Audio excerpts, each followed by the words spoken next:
보험업계도 대형 생명보험사들을 중심으로 큰 폭의 순이익 개선이 기대되고 있습니다. 다만 유동성 위기로 고금리 저축성 보험을 많이 판매했던 만큼 장기적으로는 역마진 우려가 커졌다는 분석이 나옵니다. 이어서 장슬기 기자입니다.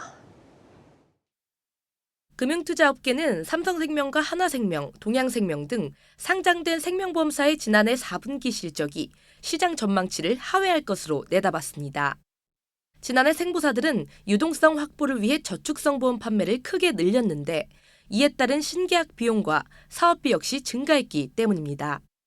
다만 변액보증준비금 환입과 부동산 매각 등 일회성 이익이 영향을 주면서 대형사인 삼성생명은 6천억 원, 하나생명은 1,770억 원으로 순이익이 전년보다 큰 폭 증가할 것으로 추정되고 있습니다.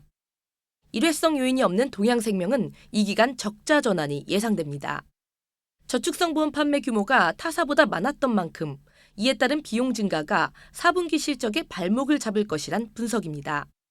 저축성 보험 파는 과정에서 그 신계약비 지출이 클 거고요. 4분기에는 좀 비용 같은 것들을 많이 이제 반영을 해요. 적립금이라든지 성과급 비용 같은 거 적립해놓고 그런 쪽에서 좀 변동성이 있을 텐데. 생보사들이 지난해 경쟁적으로 판매했던 고금리 저축성 보험은 장기적으로도 2차 역마진 부담을 키울 수 있다는 지적입니다. 특히 새 국제회계 기준 적용에 따라 계약 서비스 마진이 낮은 저축성 보험은 수익성 지표에 크게 반영이 되지 않는 만큼 손익 개선은 올해도 생보업계의 과제로 떠오를 전망입니다. 반면 지난 4분기 자동차 보험과 장기보험 손해율 개선이 이어진 손해보험사의 경우 호실적이 이어질 것으로 관측됩니다.